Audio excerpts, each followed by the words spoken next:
Everyone, કેમ છો મારા વહાલા બબ્બર શેર અને બબ્બર શેરનીઓ? જય શ્રી કૃષ્ણ, જય શ્રી કૃષ્ણ, હર હર મહાદેવ, બજરંગબલીના જય શ્રી બજરંગબલી, જય સ્વામિનારાયણ, સલામ માલિકુમ.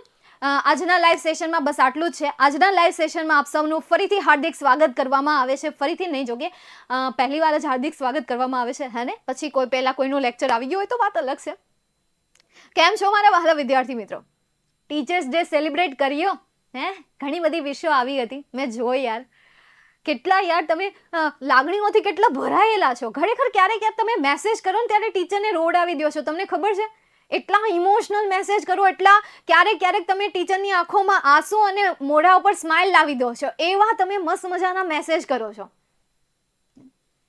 અને એનાથી પણ વધારે ખુશી ત્યારે થાય જ્યારે તમે મેસેજ જે છે એ અહીંયાથી બીજા કોઈ ટીમને કરો છો, મારા મેસેજ બીજા કોઈને કરો છો અને એ ખેંચીને ગ્રુપમાં મૂકે છે. આખું ગ્રુપ જ્યારે એ વાંચે છે, વાવ, ફીલિંગ સો પ્રાઉડ, ગ્રેટ. જે અમારા વિશે લખો છો, જે કહો છો કે મેમ તમે જે રીતે ભણાવ્યું બસ એ જ રીતે મેં ભણાવ્યું, અને મારા શિક્ષકે એમના વખાણ પણ કર્યા, એમના મેસેજ હજી પણ મારા ફોનમાં છે, જે ખબર નહીં કેટલા ટાઈમ સુધી રહેશે, પણ મારા દિલમાં એ શબ્દો જે છે એ શબ્દો ઘણા ટાઈમ સુધી રહેશે, ઘણા સમય સુધી રહેશે. એમના કહેવાયેલા જે શબ્દો છે, જે સ્પેશિયલી એ લખીને મોકલે છે, ટાઈપ કરીને મોકલે છે, એ ખરેખર મારા દિલમાં રહી જશે, દિલમાં વસી જશે. જે પણ મેં અહીંયા તમને ડિસ્ક્રિપ્શન કર્યું, જે પણ મેં તમને અહીંયા વર્ણન કર્યું, એ વર્ણન તો બહુ ઓછું છે. આના કરતાં તો ક્યાંય ઘણી સારી વિષયો અમારા સુધી પહોંચી છે, સારા પોઈન્ટ અમારા સુધી પહોંચ્યા છે. ત્યારે જઈને ગર્વ થાય જ્યારે પણ આવો દિવસ આવે છે, ટીચર ડે, જન્મદિવસ અથવા તો કંઈ પણ એવું સ્પેશિયલ જે ગુરુ માટે હોય, ત્યારે દિવસ ખુશીઓથી ભરાયેલો હોય છે. રિઝલ્ટનો દિવસ ગુરુ માટે એક ખુશીઓનો તહેવાર હોય છે. તમારા માટે તહેવાર આવે, દિવાળીનો તહેવાર આવે, ઉત્તરાયણનો તહેવાર આવે, જન્માષ્ટમીનો તહેવાર આવે, પણ અમારા માટે સ્પેશિયલ તહેવાર હોય છે વિદ્યાર્થીઓનો જ્યારે રિઝલ્ટ આવે, જ્યારે ગુરુ પૂર્ણિમા આવે છે, જ્યારે ટીચર ડે આવે છે, ત્યારે એ અમારા માટે સ્પેશિયલ દિવસો કહેવાય છે, વિશિષ્ટ દિવસો કહેવાય છે. અને ગુરુ હંમેશા મહાન હોય છે. હા, હું હજી એ મહાનમાં થોડીક પાછળ છું, હજી શીખવાનું ચાલે છે, હજી ઇંગ્લિશમાં ઇમ્પ્રુવમેન્ટ ચાલે છે, ઇંગ્લિશમાં હજી પણ મારે પરફેક્ટ બનવું છે, ઇંગ્લિશમાં હજી પણ મારે ફ્લુએન્ટલી રીતે હું વાતચીત કરી શકું. હા, હું તમારી સામે એક્સેપ્ટ કરું છું કે હું પણ હજી એટલું ફ્લુએન્ટલી રીતે વાતચીત નથી કરી શકતી. વાતચીત કરવામાં ક્યારેક વચ્ચે આવી જતું હોય, વિચારવા માટે, કહેવા માટે હું ક્યાંક ને ક્યાંક સમય લઈ જતી હોય, કારણ કે મારી ક્યાંય પ્રેક્ટિસ જ નથી થતી ને. કદાચ હું લેક્ચરમાં પણ ઇંગ્લિશ બોલવાની શરૂઆત કરું તો મને ફોન આવે છે.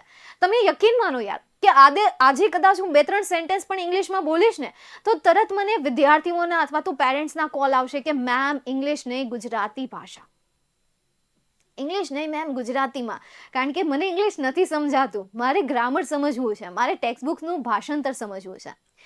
તો કદાચ આવું થાય એટલા માટે ઇંગ્લિશની પ્રેક્ટિસ નથી થતી. જસ્ટ હા, ઇંગ્લિશનું ગુજરાતીમાં ટ્રાન્સલેટ થવાની પ્રેક્ટિસ થાય છે, એટલે નો ડાઉટ તમારા મેમ એમાં પણ એક્સપર્ટ થઈ જશે. અહીંયા સુધી પહોંચી ગયા છે તો નો ડાઉટ એ ઊંચાઈ સુધી પણ પહોંચી જશે. Okay, thank you so much for your good words, thank you so much for your good quote. અને જે તમે અમારા માટે નામ કહો છો અથવા તો જે પણ તમે અમને સ્લોગન આપો છો એમના માટે થેન્ક યુ સો મચ. ગ્રામરનું ટાઇટલ છે, હા, પણ યાર અત્યારે એન્ડમાં મને ખબર પડી ગઈ કે હજી યુનિટ 3 જે છે એમનું જે પોયમ છે એ પોયમ બાકી છે ને, પોયમ બાકી નથી કે વુડમેન સ્પેડ ધેટ ટ્રી, બાકી છે ને આ પોયમ. તો પોયમ સમજવી છે કે ગ્રામરની શરૂઆત કરવી છે? પાઠ અધૂરો છે તો આઈ થિંક યાર આપણે એમને પહેલાં કમ્પ્લીટ કરી દેવો જોઈએ. એ કમ્પ્લીટ થઈ જશે પછી આપણે ગ્રામરની શરૂઆત કરી દઈશું, હે ને? એવું કંઈ કરીશું આપણે. ફંક્શન, હા આઈ નો કે ફંક્શનની આપણે શરૂઆત કરવાના છીએ, પણ સૌથી પહેલાં હવે આપણે આ પોયમને પૂરી કરી દઈએ. ફંક્શનની હું પ્રિપેરેશન પણ કરીને આવીશું કે કયા ફંક્શન મારે ચલાવવાના છે, આ તે જે પણ છે એ સરસ રીતે હું મારી ડાયરીમાં પણ લખીને આવીશું. કારણ કે ગુરુની એક ડેફિનેશન મેં ક્યાંક સાંભળી હતી જ્યારે હું ટીચર બની એ પહેલાં ટીચરનો જે સેમિનાર હતો એ સેમિનારમાં હા સાંભળ્યું હતું કે એક ટીચરની પહેલું હોમવર્ક હોય છે કે જ્યારે પણ એ લેક્ચર લેવા જાય એ પહેલાં એ જોઈને જાય કે એમણે શું ભણાવવાનું છે, એમણે કેવી રીતે ભણાવવાનું છે, કેવા એક્ઝામ્પલ દ્વારા ભણાવવાનું છે, એ એમણે અગાઉથી જ તૈયારી કરીને જવું પડે. પ્રિપેરેશન સાથે જવું પડે, એમને ઊંધું જોઈને ચાલ્યું જવાય નહીં, એવું અમને ત્યાં કહેવામાં આવ્યું હતું, સેમિનારમાં કહેવામાં આવ્યું હતું. મજા આવી ગઈ હતી, મસ્ત હતું. પ્રિપેરેશન કરીને જાય. યસ, પ્રિપેરેશન કરીને જાય. Yes right, I agree with you. Okay, today we will complete this poem and then we will learn function. વાવ મહેશ, ક્યા બાત હે. પણ આને બોલજો પણ મહેશ બેટા, જ્યાં બોલવાનું મન થાય ને ત્યાં બોલજો. અને બેસ્ટ એપ્લિકેશન છે ENG વર્તા, ઇંગ્લિશ વર્તા એંગ વર્તા, કે જેને એંગ વર્તા કહેવાય, ઇંગ્લિશ વર્તા કહેવાય. આ રીતે એમનું નામ છે, કે જેમાં ઓડિયો ક્લિપ હોય છે, ફ્રીમાં છે. કેમ્બલી પણ છે, પણ કેમ્બલીમાં અત્યારે પ્રાઇઝ છે. એમાં તમારે વિડીયો કોલ દ્વારા તમે વાતચીત કરી શકો. બેસ્ટ એપ્લિકેશન છે, અને બેસ્ટ એટલા માટે કે ત્યાં તમને કોઈ પણ પ્રકારનું જજમેન્ટ નહીં મળે. તમે અહીંયા કોઈ વ્યક્તિ સાથે વાત કરશો ને એટલે તરત જજમેન્ટ મળશે કે ભાઈ આમ ન બોલાય, આમ બોલાય, આ રીતે ન કહેવાય, આ રીતે કહેવાય, ટોન આ રીતે ન રખાય, આ રીતે રખાય. પણ તમે એમાં વાત કરશો તો જજમેન્ટ નહીં મળે.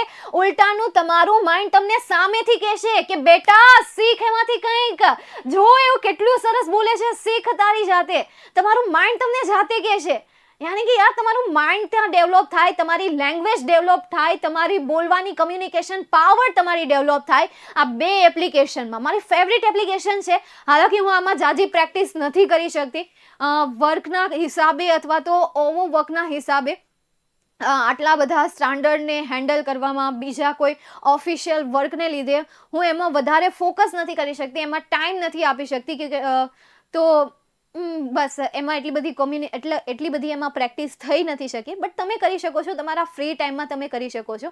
તમારી પાસે તો બસ તમારી પાસે એક્ઝામ છે, સિલેબસ પણ નાનો છે, તો તમે મોટું બનાવો છો. મારા જેવડા થઈ જશો ત્યારે તમને લાગશે કે હા નાનો છે, પણ તે તો કંઈ કામનો છે નહીં. સાચી વાત છે, હે ને? ચાલો જો શું છે, કેમ્બલી કરીને એક એંગ વાર્તા કરીને, બરાબર? એંગ વાર્તા, યસ, એંગ વાર્તા, ENG વર્તા એંગ વાર્તા. એપનું નામ લખો ને દી. ઓકે બેટા, લખી દો. મને થતું તો હું એપનું નેમ એપ્લિકેશનનું નામ લખી દો. ઓકે, કેમ્બલીનું નામ તો ખબર પડી જશે ને, કેમ્બલી. યાર આનું નામ તો છે ને, તમે સ્પોકન ઇંગ્લિશના કોઈ પણ વિડીયો જુઓ, તમે પેલા કંચન મેમને ઓળખતા હશો. ઓળખો છો કંચન મેમ? મને જરીએ આમ ઘમંડ જ નહીં હો. મને એમ ન થાય કે ભાઈ હું આને કોમ્પિટિટરમાં જાઉં, આમ તેમ નહીં. મને ગમે જે ભણાવતું હોય ને શિક્ષક, તો મને ગમે. આપણને એમ ન થાય કે ભાઈ એના ઓપોઝિટમાં જઈએ ને આમ જઈએ ને તેમ જઈએ ને, જરીએ કંઈ નહીં. અમુકને એની પાસેથી શીખવા મળતું હોય, શીખી લેવાય. કંચન મેમ છે, પછી પેલા સોનુ શર્મા છે, એ સ્પોકન ઇંગ્લિશ વિશે કહેતા રહેતા હોય છે. પછી ઓલા સાહેબ કયા એક સરતાજ સર કરીને છે, સરતાજ સર, એ ડિયર સર કરીને છે. તો આ બધા જે છે ને એ હંમેશા આ એપ્લિકેશન વિશે કહેતા રહેતા હોય, કેમ્બલી કરીને કહેતા રહેતા હોય, બરાબર? પણ હું એક બીજી તમને એપ્લિકેશન કહું છું, એ છે એંગ વર્ટા, બરાબર? આ બે એપ્લિકેશન છે, બંને આઉટ ઓફ કન્ટ્રીની છે, ઇન્ડિયાની નથી. બંને આઉટ ઓફ કન્ટ્રીના, એમના જે ડેવલપર છે એ ડેવલપર આઉટ ઓફ કન્ટ્રીના છે, ઇન્ડિયાના નથી. તો અહીંયા તમે વાર્તા મતલબ કે વાત કરી શકો છો. આ ઓડિયો બેઝ પર છે. આ એપ્લિકેશન જે છે ઓડિયો બેઝ પર છે, અને આ એપ્લિકેશન જે છે વિડીયો બેઝ પર છે. મતલબ કે ફેસ ટુ ફેસ તમે વાતચીત કરી શકો. આનાથી કોમ્યુનિકેશન પાવર વધે. પ્લસ આપણી સામે જે વ્યક્તિ આવે એ આઉટ ઓફ કન્ટ્રીની હોય, તો આપણે એમની પાસેથી personality, tone and other things we can learn from them. એમની પાસેથી આપણે ઘણું બધું શીખી શકીએ, હે ને? તો જોઈ લેજો, દી ગયા વીકમાં પણ તમારો એક જ લેક્ચર લેવાયો, આ વીકમાં પણ એક જ છે. સાચી વાત છે, ઓછા લેક્ચર લેવાય છે ને. અને હું એક્સ્ટ્રા નથી લઈ શકતી. રવિવાર હોય ને તો રવિવારે ઘરે હોઉં ને, પછી મારી મમ્મી મને નીકળવા જ ન દે. એ એમ કે એકનો દિવસ તું મારી પાસે રહેતી હોય, આખો દિવસ તું ત્યાં ઓફિસે જતી રહી છે, એક દિવસ તારે દેવાનો હોય, અથવા તો ક્યાંક જવાનું હોય, અને રવિવાર તો કદાચ મારો ખાલી જતો જ નહીં હોય. તમને ખબર, રવિવારે મારો એટલો બિઝી વયો જાય. ક્યારેક તો પેપર મૂકવાનું ભૂલાઈ જાય. સર, તમારા જેમેશભાઈ છે ને સર, એ ફોન કરીને યાદ કરાવે કે મેમ તમારે પેપર જે છે એ પેપર મૂકવાનું છે, ત્યારે હું તમને પેપર મોકલું. કે પછી સાંજે સોલ્યુશન એ ભૂલાઈ જાય. ફોન ક્યાં રખડતો હોય, હું ક્યાં રખડતી હોય, ક્યાંક ને ક્યાંક હોય. મારા પપ્પાની અડધો ડઝન છે, મતલબ કે 6 ભાઈઓ છે. એમ હું તો એમ જ કહું, મને કોઈ પૂછે કે ભાઈ કેટલા ભાઈઓ છે, એટલે હું એમ કહું અડધો ડઝન. એમ 6 ભાઈઓ છે એટલે, અને એમાં મારા પપ્પા બધા કરતાં નાના, એટલે મારે કેટલા બધા બાપુજીના ઘર લેવાના હોય. એટલે એક રવિવારે અમે એકાદા બાપુજીના ઘરે તો જવાનું હોય, જમવાનું હોય, મળવાનું હોય, અથવા તો ત્યાં પહોંચી ગયા હોય. એ બાપુજીના છોકરા જે છે એ બધા, હવે મારા પપ્પા નાના છે તો હવે એ બાપુજીના છોકરા કેટલા મોટા થઈ ગયા હોય, મેરેજ થઈ ગયા હોય, એમની છોકરી હોય, છોકરીના મેરેજ થઈ ગયા હોય, તો એમના ઘરે બેસવા જવાનું હોય, એમના ઘરે જમવા જવાનું હોય. એટલે બસ આ બધું વધી જાય. અને હું એમ કહું કે હું જમવા નહીં આવું, મારે લેક્ચર છે, સેશન છે. પહેલાં જ્યારે આપણે વિદ્યાકુલ ચાલુ કર્યું ને ત્યારે 11મા ધોરણના જે લેક્ચર આવતા ને મારે રવિવારે આવતા. એટલે બહુ કેવડાવતું મને તો. ક્યારેક ને ક્લાસીસેથી ઉપાડીને લઈ જતા કે હાલ તાર આવવાનું જ છે. એકવાર તો મેં શું કર્યું ખબર, અહીંયા હોટલમાંથી જમવાનું હતું, બધા આખા સ્ટાફને જમવાનું હતું. અને મેડમમાં એક હું હતી અને એક તો તમે રિદ્ધિ મેડમને ઓળખતા હશો, એ હતા. અને ફેમિલીમાંથી બહાર જવાનું થયું. એટલે મેં કીધું મારે જમવાનું છે, એમ મારે નથી આવવું એમ. એટલે એ તો ગાડી લઈને બહાર ઊભા રહ્યા, હોટલની બહાર, અમારે નજીક જ થાય, તે હોટલની બહાર ઊભા રહીએ કે હાલ આમ ગાડીમાં બેહે. તે ઓલી બિચારી એકલી ગઈ, આખી ટીમની વચ્ચે એ બિચારી એકલી ગઈ હતી, મારે એને એકલી છોડવી પડી. એટલે આવી રીતે ગમે ને ગાડી મૂકી દે ને પછી આપણે દોડ્યું જવાનું, આમ કરવાનું તેમ કરવાનું એમ. એટલે રવિવારે યાર એક દિવસ જે હોય છે એ કાઢવો બહુ અઘરો પડી જાય છે. પહેલાં તો હું અહીંયા રવિવારે ઓફિસે આવતી, લિટરલ. આ તો હું તમને બધી રિયાલિટી કહું છું. હવે હું રવિવારે આને ઓફિસનું મોઢું નથી જોતી, મોઢું નથી જોવાતું. કોમ્પિટિશનમાં રિદ્ધિદી નહોતા. ફેમિલીને પણ સમય આપવો જ જોઈએ દી. ફેમિલી સમય માંગી લે છે, આપવાની જરૂર નથી પડતી. મને એમ થાય કે મારે ફેમિલીને એડજસ્ટ કરવી પડે કે ભાઈ ફેમિલીને ટાઈમ આપવો પડે, પણ મારું ફેમિલી છે કે મારી પાસેથી સમય માંગી લે છે, એમને આપવો જ નથી પડતો, મસ્ત સમય લઈ લે. ચાલો આવી જાઓ અહીંયા. Woodman spared that tree. Woodman મતલબ કે લાકડાનો અહીંયા માણસ કહ્યો છે કે ભાઈ વુડ માણસ, ભાઈ વુડને કાપનારો માણસ. સ્પેર એટલે કે છોડી દે, ધેટ ટ્રી એટલે કે એ વૃક્ષને. ભાઈ એ વૃક્ષને છોડી દે, એ વૃક્ષ અમારો છે, છોડી દે. મસ્ત પોયમ છે. પોયમ તો જબરદસ્ત છે, મને તો ગમે છે. તમે જોઈ લો એકવાર, હું ગુજરાતી કરું છું, બરાબર? તમને ગમે તો મને કહેજો, ઓકે? ચાલો જોઈએ. Woodman spared that tree. Woodman spared that tree. Touch not a single bough. હે આનું ગીત કેવું ગવાતું હોય છે? એક મિનિટ આપણે સર્ચ કરીએ. આનું ગીત આવતું હોય છે? Yes, very interesting. છેલ્લું શરૂ કરીએ ને પહેલા આપણે આનું સોંગ જોઈ લઈએ. 12 વર્ષ પહેલાનું છે આ. હાય. Now the tree is a slippery elm tree and awful hard to climb. But when my wife gets after me in that tree, I always roost and then spread it around the town. Wood chopper, no, get a birch or pine. કેવું ગાય છે? ચાલો છોડો, આપણે અહીંયા સમજીએ. નથી લાગતું? અભિષેક કહે છે મોડું થાય. સોરી બેટા યાર. ચાલો કંઈ નહીં, હવે શરૂ કરી દઈએ આપણે. કઈ હરખું તો ગાતા તો છે નહીં. Woodman spared that tree. Woodman spare છોડી દે ધેટ ટ્રી એટલે કે એ વૃક્ષને. ટચ નોટ અ સિંગલ બો એટલે કે સ્પર્શ પણ ન કરતો. ટચ મતલબ શું થશે? સ્પર્શ થશે. નોટ એટલે કે નહીં. અ સિંગલ એટલે કે એક માત્ર. શું થશે? એક માત્ર. બો મતલબ કે ડાળી. ભાઈ એક માત્ર ડાળીને સ્પર્શ પણ ન કરતો. In youth it sheltered me. In youth એટલે કે યુવાનીમાં. ઇટ શેલ્ટર્ડ મતલબ કે છાંયો આપ્યો હતો. શું આપ્યો હતો? છાંયો આપ્યો હતો એણે. મી એટલે કે મને. જ્યારે હું નાનો હતો ને ત્યારે તેણે મને છાંયો આપ્યો હતો. And I will protect it નાવ. અને હવે હું તેને રક્ષા કરીશ. પ્રોટેક્ટ મતલબ શું થશે? રક્ષા કરીશ. ઇટ એટલે કે તેનું. નાવ એટલે કે અત્યારે. અત્યારે હવે હું તેની રક્ષા કરીશ. Twas my forefathers hand. Twas મતલબ શું થશે? તે છે, બરાબર? તે હતું અથવા તો હતો. તે છે forefathers એટલે કે મારા પરદાદાના હાથે. કેવા દાદા? પરદાદા. પરદેશી જના નહીં. પરદાદાના હાથે. That place it near his goat. ભાઈ મારા પરદાદાના હાથે તેને ઉગાડવામાં આવ્યું છે અને એને પ્લેસ એટલે કે મૂકવામાં આવ્યું છે. શું કરવામાં આવ્યું છે? એક નિશ્ચિત જગ્યા પર મૂકવામાં આવ્યું છે. ઇટ નિયર હિઝ કોટ એટલે કે તેના ખાટલાની નજીકની બાજુમાં એ ઝાડને ઉગાડવામાં આવ્યું છે મારા પરદાદાના હાથે. There woodman let it stand. ત્યાં તેને ઊભું રહેવા દો. લેટ મતલબ કે દો. ભાઈ પરવાનગી માંગે છે કે ભાઈ તેને ત્યાં ઊભું રહેવા દો. સ્ટેન્ડ થવા દો woodman. thy acts shall harm it not.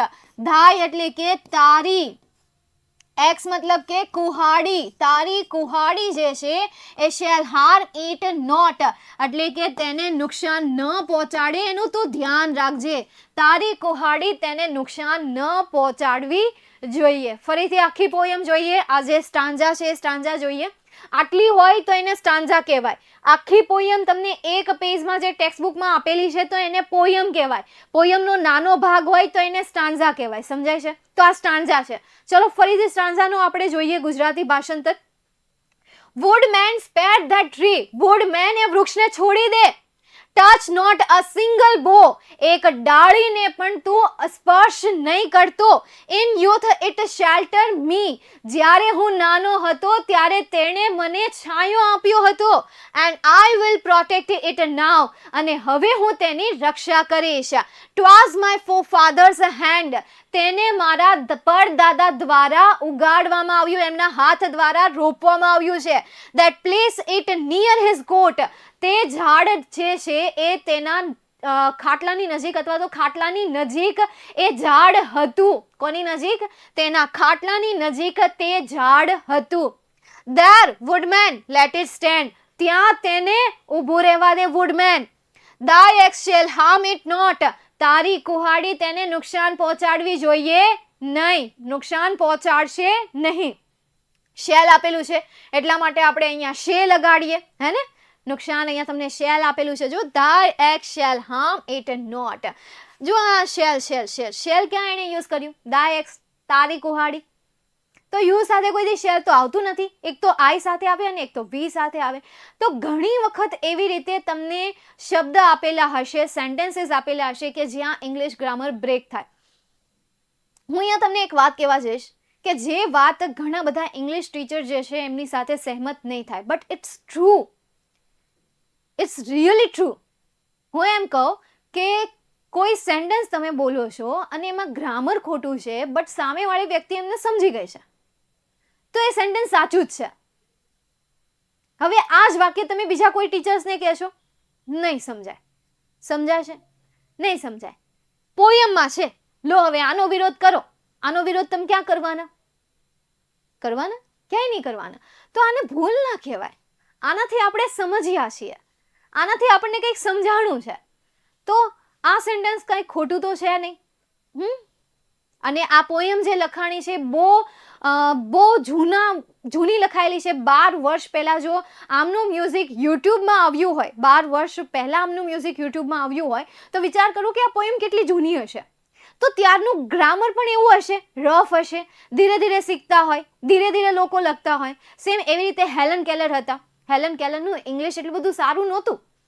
એમણે જે સ્પીચ આપી એ સ્પીચ પણ એવી જ હતી. પછી સોલ્જરનર ટ્રુથ છે, એ તો કદાચ તમને નહીં ખબર હોય. સોલ્જરનર ટ્રુથ વિશે 12મા ધોરણમાં આવશો ત્યારે તમને ખબર પડશે. સોલ્જરનર ટ્રુથ, એમને ઇંગ્લિશ નહોતું આવડતું, એમણે ઇંગ્લિશમાં સ્પીચ આપી હતી. તો એ જે સ્પીચ આપણને જે તમને 12મા ધોરણમાં ટેક્સ્ટબુકમાં બેઠી આપી દીધી છે તો એમાં પણ લોટ્સ ઓફ ગ્રામરની ભૂલ છે. તો એ જે છે એ આપણને સમજાઈ જાય છે, આપણને ખબર છે કે અહીંયા ભૂલ છે. તો એ ભૂલ હોવા છતાં પણ આપણે ન કહી શકીએ કે ભાઈ અહીંયા ભૂલ છે અથવા તો કંઈ પણ ન શકીએ, કારણ કે એને સ્પીચ તૂટલી ફૂટલી ભાષામાં આપેલી છે અને જે ભાષામાં આપેલી છે એ ભાષા બેઠી આપણને ટેક્સ્ટબુકમાં આપી દીધી છે. તો ગ્રામર તમારું થોડું ખોટું પડે, ઇટ્સ ઓકે. તમારે એમાં ડરવાની જરૂર નથી. બસ તમે બોલતા શીખો અને એમાં કોન્ફિડન્ટ લાવો, બનો. બરાબર છે? શેલ કરી દીધું છે. હા, એમના ભાષાંતર પ્રમાણે તમે એમ કહો છો ને, મેં એવું જ લોજિક લગાવ્યું હતું એટલે તો કીધું જોઈએ એમ કે ભાઈ તારી કુહાડી એને નુકસાન પહોંચાડવી જોઈએ નહીં. આયુષ્ય મેં સેમ એવું જ કર્યું હતું. ચાલો નેક્સ્ટ, ક્લિયર અહીંયા સુધી. નેક્સ્ટ હવે આપણે આગળ જઈએ. કોઈને કોઈ સવાલ? ધ ટાઈમ લોંગ મતલબ કેટલા ટાઈમ પછી લેક્ચર આવ્યો એમ કહો છો? વો તો બાત હૈ, વો તો આપને સહી બાત કહી है. જો એવું કહેતા હોય તો નો ક્વેશ્ચન, ક્યા બાત હૈ. નેક્સ્ટ આગળ જઈએ. એના પછીની stanza. That old familiar tree એટલે કે પેલું જે જૂનું પારિવારિક વૃક્ષ છે ને, ફેમિલિયર મતલબ શું થશે? પારિવારિક. પેલું જે પારિવારિક વૃક્ષ છે ને, was glory and renown, કે ભાઈ એમની જે ગ્લોરી છે, એમનું જે પ્રખ્યાત છે, અને રિન્યુઅન અને શું કેવું મારે, એમની જે ભવ્યતા છે, ગ્લોરી મતલબ શું થશે, એમની ભવ્યતા થશે, આકર્ષક જે છે ભવ્યતા, કીર્તિ, યસ, શું થશે, ભવ્યતા અથવા તો કીર્તિ, ભવ્યતા, અને એમની જે કીર્તિ છે, અને રિનોન મતલબ કે એમનું નામ, બરાબર, આપણે એમ કહીએ ને ભાઈ મેં ભી બડા હોकर अपना નામ બનાऊंगा, મેં બડા હોकर अपना નામ કમાऊंगा, તો એ માટે રિનાઉનનો પણ યુઝ થાય, બરાબર, નામના, ખ્યાતિ, વિઝડમ, આ બધા એમના શબ્દ છે. તો એ જે અમારું જૂનું પારિવારિક વૃક્ષ કે જેમની ભવ્યતા અને જેમની કીર્તિ જે છે આ spread over land and C, કે જે ફેલાયેલી છે, શું થયેલી છે, સ્પ્રેડ થયેલી છે, મતલબ શું થશે, ફેલાયેલી છે, ફેલ ગઈ હે, ફેલાયેલી છે. ઓવર લેન્ડ એટલે કે જમીન ઉપર, ભાઈ એમની જે કીર્તિ છે, એમની જે પણ ભવ્યતા છે, ભવ્યતા જમીન ઉપર અને સમુદ્રમાં, પૂરેપૂરા સમુદ્રમાં શું થઈ ગઈ છે, ભાઈ ફેલાઈ ગઈ છે. And wouldst thou hew it down, thou hew it down, એટલે કે તું જે છે તારી, અહીંયા થાવ મતલબ શું થશે, તારી, hew મતલબ કે કાપવું, it એટલે કે તેને, down એટલે કે પાડી દેવું, wouldst એટલે કે શું તું એવું કરીશ. અને બીજું wouldst નો મિનિંગ છે, બહુ મસ્ત છે, ગુજરાતી મિનિંગ તો યાદ નથી, પણ એમની ઇંગ્લિશ ડેફિનેશન કદાચ હું તમને સમજાવીશ. ઇંગ્લિશ ડેફિનેશન મને આવડે, અમુક જે ટફ વર્ડ ફર્સ્ટ લેંગ્વેજ હોય ને, ફર્સ્ટ લેંગ્વેજ, એ ફર્સ્ટ લેંગ્વેજના ઇંગ્લિશ વર્ડ જે છે એ ઇંગ્લિશ વર્ડનું પ્રોપર ગુજરાતી મને ન ખબર હોય, પણ એમની જે ડેફિનેશન હોય એ ડેફિનેશન મને ખ્યાલ હોય, તો એ હું તમને સમજાવી શકું. પણ પ્રોપર મારે વર્ડ જો હોય ને તો ક્યારેક મારે મોબાઈલનો યુઝ કરવો પડે, બરાબર. ઈચ્છા,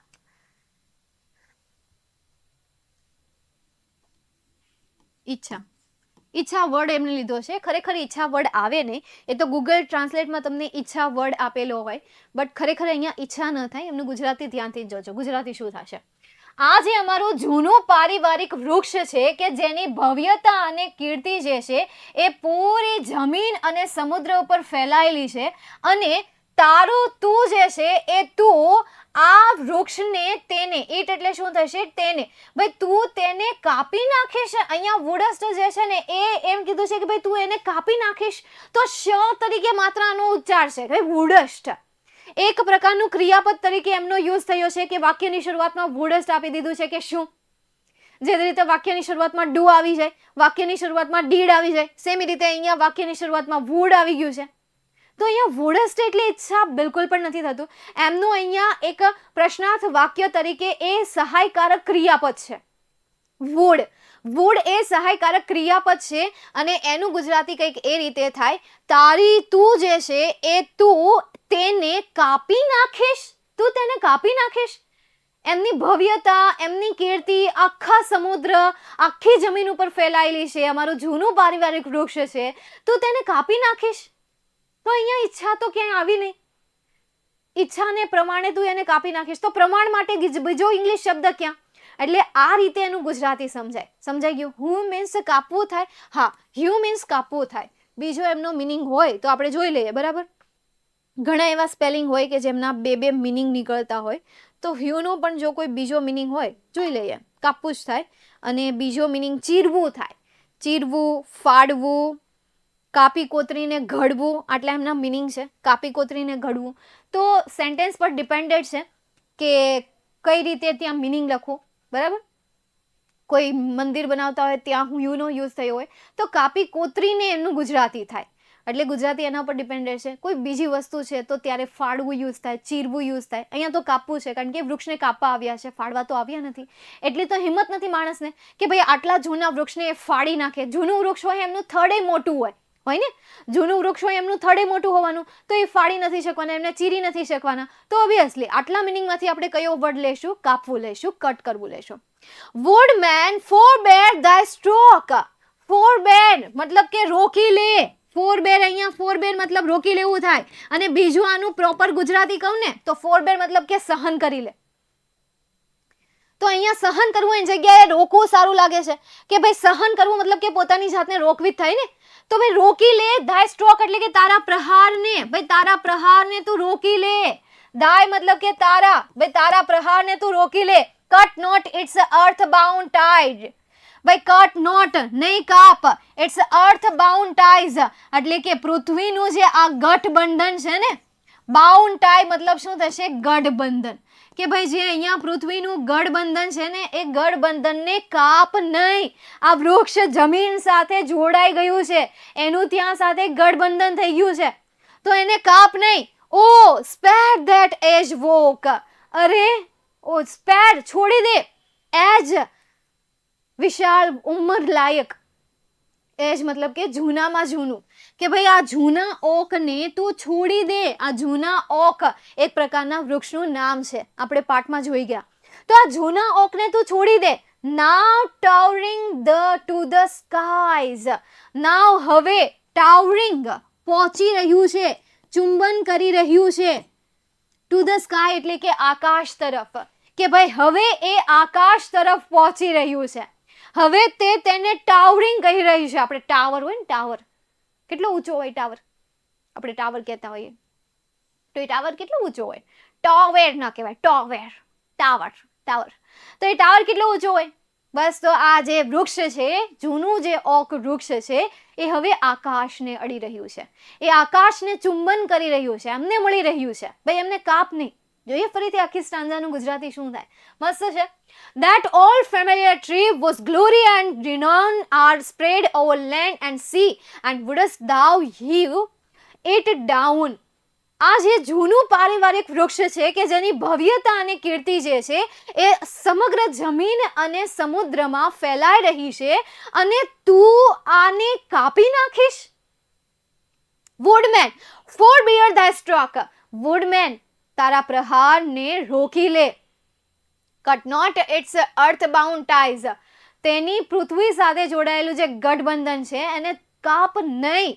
ઓ સ્પેર ધેટ એજ ઓક, અરે છોડી દે જૂના ઓક વૃક્ષને. Now towering to the skies એટલે કે તે હવે આકાશને શું કરી રહ્યું છે, અડી રહ્યું છે. ચાલો અહીંયા સુધી કોઈને ક્વેશ્ચન. ગગનચુંબી, હા ગગનચુંબી. દી કાલે મારા કાનુડાનો બર્થડે છે. હા કાલે તો જન્માષ્ટમી છે, જન્માષ્ટમી. જન્માષ્ટમી સે રામ યાદ આવે. જ્યારે જ્યારે કૃષ્ણ યાદ આવે ત્યારે ત્યારે રામ યાદ આવે, અને એ જ્યારે બે નામ યાદ આવે ત્યારે બે ગીત યાદ આવે. એક તો પેલું, એક એક કાનને એક એક ગોપી, એક એક કાનને એક એક ગોપી, તો એ કાનુડાએ રાધાને મોહી. વનરાવનમાં રાસ રચાવે મારો શ્યામ, આવીને મારી મટુકી ફોડે. પછી રામ પરથી પેલું, પતા નહીં કિસ રૂપ में आकर नारायण मिल जाएंगे, निर्मल मन के दर्पण में तू राम के दर्शन पाएगा, पता नहीं किस रूप में आकर नारायण मिल जाएंगे, निर्मल मन के दर्पण में तू राम के दर्शन पाएगा. એકા મસ્ત છે ને. શ્યામ આવીને મારી મટુકી ફોડે, શ્યામ. આ ઓલાનું ગીત છે, આ આદિત્ય ગઢવીનું છે. નાગર નંદજીનો લાલ, નાગર નંદજીનો લાલ. આવડવા દી કાલે સૈયામાં હાર્દિક સરે જોડા. અરે એમાં તો છે ને તમે તો બઠ્ઠા પડતા પડી ગયા હતા, અમે તો અગાણા થઈ ગયા હતા. તમે એમાં જે હજી ક્યારેક એ સીન યાદ આવે ને ત્યારે બહુ મજા આવી જાય, ખરેખર મજા આવી જાય. અને બીજું એક કયું હતું, એક હતું કુકીઝ વાળું. કુકી વાળું કયું, બિસ્કિટ ખાવાની જે ગેમ હતી ને, ફન વિથ ઈટ કુકી. હા એ જે હતી ને એમાં જેમિસનનું બહુ મજા આવે એવું હતું. એ રમવા કરતા ગેમને એન્જોય કરતા હતા. જેવું હાર્દિકભાઈ એ બિસ્કિટ જીતી લીધું એટલે તરત જ એને મોઢામાં નાખી લીધું. તમે જોજો, તમે એ વસ્તુ નોટિસ ન કરી હોય ને તો તમે એ વિડીયો ફરીથી જોજો. અને એ જે હાર્દિકભાઈ જીતી જાય ને પછી તમે તરત જ તમારું ધ્યાન છે ને જેમિસર તરફ હોવું જોઈએ. એ તરત બિસ્કિટ મોઢામાં નાખી દેશે, એટલે જે જીતા એ પણ બિસ્કિટ ખાય અને જે નથી જીતા એ પણ બિસ્કિટ ખાય. એટલે એન્જોય તો એણે કર્યું છે. જોયું તમે? જોજો યાર, બહુ મસ્ત છે. એણે જે રીતે ફટાફટ બિસ્કિટ એના મોઢામાં મૂક્યું ને એ જોવાની બહુ મજા આવી.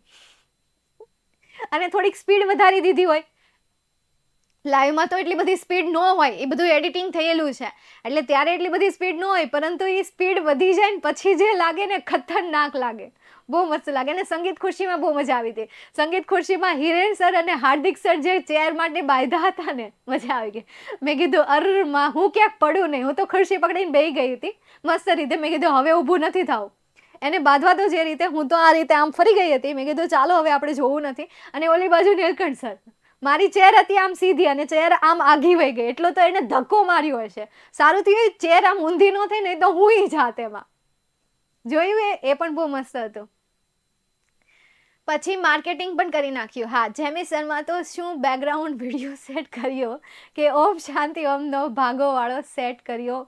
હે હે ને થકી ગઈ હું તો. હા, એ તો મેં જોયું તનિષા, તારી કોમેન્ટ મેં જોઈ, નીચે જે કોમેન્ટ આપી હોય ને એ કોમેન્ટ મેં જોઈ. એ વસ્તુ મેં નોટિસ નહોતી કરી, પણ તે કોમેન્ટ કરીને પછી મેં એ વસ્તુ જોઈ એટલે મને વધારે મજા આવી. ચાલ આવી જા હવે અહીંયા. બસ હવે તમે 11મા વાળા બહુ વાતો કરો છો. When but an idle boy, when જ્યારે હું એક આઇડલ હતો, મતલબ કે અનમેચ્યોર. બીજું તો હું તમને અહીંયા શબ્દ આપું, અનમેચ્યોર, નાદાન. એમ તો ન કહેવાય ના સમજ, એટલે હું અહીંયા વર્ડ યુઝ કરું છું, નાદાન. કે જ્યારે હું નાદાન છોકરો હતો, I sought it grateful shade. Sought એટલે કે સિક, સિક મતલબ કે માંગવું. V2 નું ફોર્મ સાઉટ, V3 નું ફોર્મ સાઉટ. યાદ રાખજો. તો સિક સાઉટ મતલબ શું થશે કે ભાઈ માંગ્યું હતું, ભાઈ મેં માંગ્યું હતું. તેનો એક ગ્રેટફુલ શેડ મતલબ કે છાંયો, કે ભાઈ મેં તેની પાસેથી એક મહાન ઉત્તમ છાંયો માંગ્યો હતો એ વૃક્ષ પાસેથી, જ્યારે હું અનમેચ્યોર હતો, જ્યારે હું નાનો હતો. ઇન શોર્ટ કે અહીંયા આઇડલ બોય તરીકે એમને એમ જ કહ્યું છે કે જ્યારે હું નાનો હતો, જ્યારે હું નાનો હતો ત્યારે મેં તેમની પાસેથી છાંયો માંગ્યો છે. એન્ડ ઓલ ધેર ગુશિંગ જોય એટલે કે તેમાં ધેર એટલે કે તેના, ગુશિંગ જોય મતલબ કે ધબકતું જોય, કે જે ધબકતું હોય એવો આનંદ, કે જે જીવતો આનંદ હોય, ધબકતો જીવ, ધબકતો આનંદ. અને તેના ધબકતા આનંદમાં પણ રહ્યા છીએ, ધબકતા આનંદમાં, તેના ધબકતા આનંદમાં રહ્યા છીએ અને તેની પાસેથી છાંયો માંગ્યો છે. Here to my sister's play, અહીંયા તો મારી બહેન પણ રમી છે. ટુ મતલબ કે પણ થશે અને પ્લે મતલબ કે રમવું. અહીંયા તો મારી બહેન પણ રમી છે. My mother kiss me here, મારી માતાએ ચુંબન કર્યું હતું. કિસ મતલબ શું થશે? ચુંબન કર્યું હતું. મી એટલે કે મને, હિયર એટલે કે અહીંયા. મારી માતાએ અહીંયા તો મને ચુંબન પણ કર્યું હતું. My father press my hand, મારા પપ્પાએ પ્રેસ એટલે કે દબાવ્યો હતો, પકડ્યો હતો. માય હેન્ડ એટલે કે મારો હાથ, મારા પપ્પાએ તો મારો હાથ પણ પકડ્યો હતો. ફોરગીવ ધીસ ફૂલિશ ટીયર, ફોરગીવ એટલે કે ભૂલી જા. એ જે આંસુ પાડે છે ને આ વૃક્ષ માટે, એ બાળકો જે આ વૃક્ષ માટે આંસુ પાડે છે ને એની વાત કરે છે. ફોરગીવ, ભૂલી જા તું એને. ધીસ એટલે કે આ, ફૂલિશ ટીયર એટલે કે મારા મૂર્ખામી ભરેલા જે આંસુ છે, નાદાન જે આંસુ છે, એ આંસુને તું ભૂલી જા. But let that old oak stand, પરંતુ તેને રહેવા દે. ઓલ્ડ એટલે કે આ જૂના, ઓક વૃક્ષને, સ્ટેન્ડ એટલે કે ઊભું, દેર એટલે કે ત્યાં.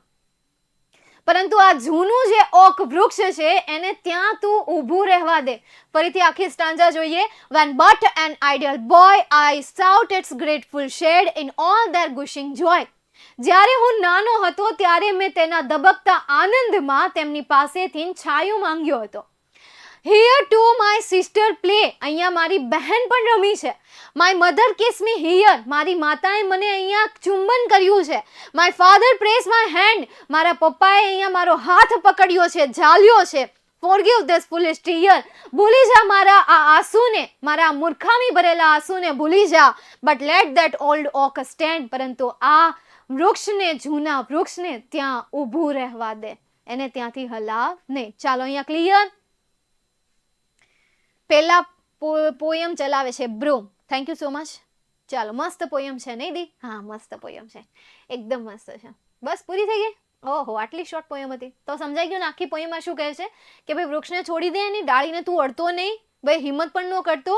એણે મને છાંયો આપ્યો છે, હું તેની રક્ષા કરવાનો છું અને તે મારા પડદાદાએ રાખ્યું છે. મારા પડદાદાનો ખાટલો તેની બાજુમાં જ મૂકવામાં આવ્યો હતો અને એને ન્યા જ તું રહેવા દે. ભાઈ તું એને તારી કુહાડીથી તું એને નુકસાન પહોંચાડીશ. શીટ આવું કરીશ તું? એ મારું પારિવારિક વૃક્ષ છે. એની ભવ્યતા અને કીર્તિ જે છે ને એ સમગ્ર જમીન ઉપર અને સમુદ્રમાં ફેલાયેલી છે અને તું એને કાપી નાખે છે. ભાઈ તું તારા પ્રહારને રોકી લે. એ પૃથ્વીના ગઠબંધનને તું કાપ નહીં, હિન્દી આવી ગયું. ભાઈ એ જૂના વૃક્ષને ત્યાં ઊભું રહેવા દે, છોડી દે. હવે આકાશને ચૂંબી રહ્યું છે, આકાશ તરફ વધી રહ્યું છે. જ્યારે હું નાનો હતો ને ત્યારે હું એના ધબકતા આનંદના એ આનંદમાં એની છાયાને મેં માંગી હતી. એની છાયામાં હું રમ્યો છું. અહીંયા તો મારી બહેન પણ રમી છે. અહીંયા મારી માતાએ મને ચુંબન કર્યું છે અને મારા પપ્પાએ અહીંયા મારો હાથ ઝાલ્યો છે. ચાલ તું ભૂલી જા મારા આંસુને, આ મૂર્ખામી ભરેલા આંસુને ભૂલી જા, પણ તું એ જૂના વૃક્ષને ત્યાં ઊભું રહેવા દે. તું મારા આંસુ ઇમોશનને નો જોતો કાંઈ નહીં, પણ એ વૃક્ષને ત્યાં ઊભું તો રહેવા દે, એવું કહે છે. ચાલો ક્લિયર અહીંયા સુધી સમજાઈ ગયું? તો આ હતી તમારી સરસ મજાની પોયમ. આની ડીપીપી તમને એક્ટિવ ફંક્શનની મળશે, તો હું એ ડીપીપી ટૂંક સમયમાં ચેન્જ કરી નાખીશ, બરાબર છે? કારણ કે મને ખ્યાલ નહોતો કે તમારી આ પોયમ બાકી છે. એ તો જ્યારે મેં આ પીપીટી ફાઇલ ઓપન કરી અને અહીંયા હું પીપીટી ફાઇલ જોઈ ગઈ ત્યારે મને ખ્યાલ આવ્યો કે હા આવું કંઈક છે એમ. પછી થોડુંક ટાઈમ હતો એમાં મેં પોયમ જોઈ લીધી અને મારે શું ભણાવવાનું છે એ મેં ચેક કરી લીધું કે આટલી વસ્તુ મારે ભણાવવાની છે. કારણ કે યાર તૈયારી કરીને જવું પડે. ટીચરની આ પહેલું લક્ષણ છે કે તૈયારી કરીને જવું, પ્રિપેરેશન કરીને જવું. વિધાઉટ પ્રિપેરેશન કોઈ પણ પ્રકારનો સેશન અટેન્ડ ન કરાય. વિધાઉટ પ્રિપેરેશન ક્યાંય મિટિંગમાં પણ ન જવાય. વિધાઉટ પ્રિપેરેશન પાર્ટીમાં પણ ન જવાય, બરાબર છે? એન્જોય કરવા માટે પણ પ્રિપેરેશન વગર નથી જવાતું. તો આ તો ભણાવવાની વસ્તુ છે, બરાબર છે? હવે તો ફંક્શનની ફાઇલ મળશે, એની જગ્યાએ હું રિપ્લેસ કરી દઈશ, તમને ડીપીપી બીજી આપી દઈશ, એટલે જોઈ લેજો, બરાબર છે? બહુ લાંબી હતી. પહેલાના સિલેબસમાં આ પોયમ બહુ લાંબી હતી, એટલી બધી લાંબી નહોતી. હા, લીલકંઠ સર તો ટેબલ પર ચડી ગયા હતા બોટલવાળી ગેમમાં. હા, અરે બધા ગાંડા થઈ ગયા હતા અને ત્યાં હું એકલી હતી. મારા ગાંડા કાઢવા તોય કેમ કાઢવા? તમને બધાને એમ થાય કે ભાઈ મેમ એટલું બધું નથી કરતા એમ, પણ તમે વિચાર કરો, હવે આટલા બધા શિક્ષકો હોય, ટીચર્સ હોય, હા નો ડાઉટ કે અમને ગ્રુપમાં વધારે ભળે અને બધા ભાઈ બહેન તરીકે જ રહે છે અને બધા બેન કરીને જ બોલાવે છે અને હું પણ એમને ભાઈ તરીકે, નો ડાઉટ કે એક ફેમિલી જ છે. પણ તો પણ ગર્લ્સમાં આપણે એકલા હોઈએ તો આપણે કઈ રીતે મોજ કરી શકવાના? એની જગ્યાએ જો મને મારી ફ્રેન્ડ વચ્ચે મૂકી દે તો વિચાર કરું કે હું કોઈ દિવસ શાંતિથી ઊભી રહું. હા, હજી બાંધી લઉં, પણ તોય જે છે મતલબ કે જે આપણી રિયલમાં છીએ એ તો કોઈ દિવસ બહાર તો આવવાનું નથી. મારી સામે હજી ગર્લ્સ સાથે કોઈ કોમ્પિટિશન આવી જાય તો હા મજા આવી જાય. એમની સાથે તો હું લડી લઉં, બાંધી લઉં. ભાઈ એ જીતતા હોય તોય હું એને ન જીતવા દઉં, એની બોટલને હું ઘા કરી દઉં, પણ જીતવા ન દઉં. આ થઈ જાય. સાહેલબન પણ જોરદાર રમત હતી. મને તો બહુ જ મજા આવી અને મેં તો ફેમિલી જોડે જોયા. હું સુરત હોત તો આવી જાત દીધી. તમે સુરત હોત તો આવી જાત, એ વાત સાચી છે. પણ તમને ખબર ન હોય ને, કારણ કે મને સવારે ખબર પડી હતી. ગેમનું એવું છે તો મને સવારે ખબર પડી હતી, ત્યારે હું જોઈન થઈ. એટલે તમને ખબર હોય તો તમે આવો ને, એ પણ છે. સરપ્રાઈઝ હતું. It's surprise for me. ચાલો, હવે 5 મિનિટ છે. ફંક્શન વિશે હું તમને થોડુંક ડિસ્ક્રિપ્શન આપી દઉં કે ફંક્શન જે છે તમને એક્ઝામમાં કઈ રીતે પૂછાશે. 80 માર્ક્સની તમારી એક્ઝામ હોય છે. સંજીવની બેચ 2024 કેમ આવી ગયું છે? સોરી યાર, મંઝિલ બેચ આવશે તમારી, સંજીવની બેચ આવી ગયું છે. તો જોઈ લો, સંજીવની બેચ આપણે કાઢી નાખીએ, આ નથી રાખવું, હે ને? આવડું આ ફેરવી નાખીએ. ફંક્શન હું તમને કાલે પહેલો ફંક્શન આ સમજાવવાની છું. ફંક્શન જે છે એ તમને 3 રીતે પૂછાય છે. 3 તમારી ક્વેશ્ચન ટાઈપ્સ એક્ઝામમાં આવશે. ફર્સ્ટ એક્ઝામની મને ખબર નથી. ફર્સ્ટ એક્ઝામનું હું તમને સમજાવી દઈશ. એમનું જે પણ માળખું છે એ માળખું પણ હું તમને સમજાવી દઈશ, બરાબર? ફંક્શન 3 પ્રકારના પૂછાય છે. એક તો આઈડેન્ટિફાય ફંક્શન, મતલબ કે તમને 3 સેન્ટેન્સ આપ્યા હોય, ઉપર તમને ફંક્શન આપ્યા હોય. સેન્ટેન્સને ધ્યાનથી જોવાનું, કીવર્ડ પ્રમાણે તમારે કહેવાનું કે આમાં આ ફંક્શન આવશે. કીવર્ડ પ્રમાણે તમારે એને ઓળખવાનું રહેશે. બીજું, રિસ્પોન્ડ ધ ડાયલોગ. 10મા ધોરણમાં તમારે રિસ્પોન્ડ ધ ડાયલોગ આવતો, કે ડાયલોગ આપ્યો હોય, એક ડાયલોગ આખો આપ્યો હોય, બીજો ડાયલોગ અધૂરો આપ્યો હોય, કાઉન્સમાં ફંક્શન આપ્યું હોય, એ ફંક્શન રિલેટેડ તમને 4 MCQ આપેલા હોય, એ 4 MCQમાંથી જે MCQ ફંક્શન રિલેટેડ આવતો હોય એ MCQ એમનો આન્સર થશે. ત્રીજો ક્વેશ્ચન, કમ્પ્લીટ ધ સેન્ટેન્સ કરીને આવે. તો કમ્પ્લીટ ધ સેન્ટેન્સ કેવું હોય કે અડધું સેન્ટેન્સ આપ્યું હોય, બાકીનું સેન્ટેન્સ જાતે પૂરું કરવાનું, કોઈ MCQ આપશે નહીં. અને કાઉન્સમાં કહેશે કે આ ફંક્શનનો ઉપયોગ કરીને તમારે સેન્ટેન્સને પૂરું કરવાનું છે, કમ્પ્લીટ કરવાનું છે. આવી રીતે તમને પૂછી લેશે. એટલે આવી રીતે તમારા 3 ક્વેશ્ચન હોય છે. આઈડેન્ટિફાઈ ફંક્શન તમને 3 માર્ક્સમાં પૂછશે. રિસ્પોન્ડ ધ ક્યુ જે છે એ તમને 4 માર્ક્સમાં પૂછાશે. અને બીજું કયું હતું, કમ્પ્લીટ ધ સેન્ટેન્સ, એ તમને 3 માર્ક્સમાં જ પૂછશે. બરાબર? તો આવી રીતે તમારું માર્કિંગ રેશિયો હોય. પછી પેપર તમારું 50 માર્ક્સનું છે તો એમનું માળખું ચેન્જ થઈ જાય, 80 માર્ક્સનું હોય તો એમનું માળખું ચેન્જ થઈ જાય. એટલે જેટલા માર્ક્સનું પેપર હોય એ રીતે એમની પૂછાવાની જે માર્કિંગ રેશિયો જે હોય છે એ માર્કિંગ રેશિયો એ રીતે સેટ થતો હોય. પ્લસ જે ગવર્મેન્ટ સ્કૂલમાં છે તો ગવર્મેન્ટ મેથડ જ ફોલો કરશે, ગવર્મેન્ટ મેથડ એમનું પેપર સ્ટાઇલ જે છે એ જ ફોલો કરશે. પ્રાઇવેટ સ્કૂલનું નક્કી ના કહેવાય કે કઈ મેથડ ફોલો કરે છે. ઘણી એવી સ્કૂલ હોય, તમને વિશ્વાસ નહીં થાય, કદાચ કોઈ ટીચર પણ વિડીયો જોઈ રહ્યા હોય તો એમને ટ્રસ્ટ ન આવે કે ભાઈ સ્કૂલ કોઈ દિવસ એવું ના કરે, એ ગવર્મેન્ટની મેથડ જ ફોલો કરે. But it's not true. ઘણી શાળાઓ છે કે જ્યાં એ પોતાની પ્રાઇવેટ મેથડ રાખે છે કે જેથી કરીને વિદ્યાર્થીઓને એ પાસ કરી શકે, અથવા તો એમના માટે સહેલું પડે એટલા માટે એ મેથડ પોતાની રાખે છે કે જેથી કરીને એમનો માર્કિંગ રેશિયો વધે. પછી બોર્ડ વખતે એ લડી લે છે, બોર્ડ વખતે એમને પેપર સ્ટાઇલ પ્રમાણે જ પ્રિપેર કરાવે છે. એટલે આવી રીતે પણ મેં જોયું છે. ન પૂછાતા સવાલ પણ એ પૂછાય છે. તમે કદાચ યુઝ સ્ટુડન્ટની એપ્લિકેશન યુઝ કરતા હોય તો એમાં પણ જોઈ લેજો. ઘણો એવો ડેટા હશે કે જે તમારી એક્ઝામમાં નહીં પૂછાતો હોય, છતાં પણ મને ટીચર દ્વારા કહેવામાં આવ્યું હોય કે આ ડેટા એમાં એડ કરો, મારે એક્ઝામમાં પૂછવો છે. ત્યારે હું એમની સાથે એક્સક્યુઝ કરું, દલીલ કરું કે ભાઈ આ એમને એક્ઝામમાં નથી પૂછાતું તો તમારે શું કામ પૂછવું છે એમને. એક જમ્બલ પાર્ટ્સ તમારે કરીને આવતું 11મા ધોરણમાં પહેલાના સિલેબસમાં અલગ અલગ શબ્દ આપ્યા હોય, એ શબ્દને તમારે એક યોગ્ય શબ્દ બનાવવાનો, આડાહવડા શબ્દ આપ્યા હોય એને તમારે ગોઠવીને એક સેન્ટેન્સ બનાવવાનું, જમ્બલ પાર્ટ્સ, કે જેને જમ્બલ પાર્ટ્સ કહેવાય.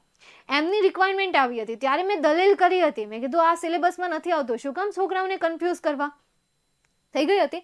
એટલે જ્યાં દલીલ થાય ત્યાં હું દલીલ કરી દઉં છું. બરાબર છે?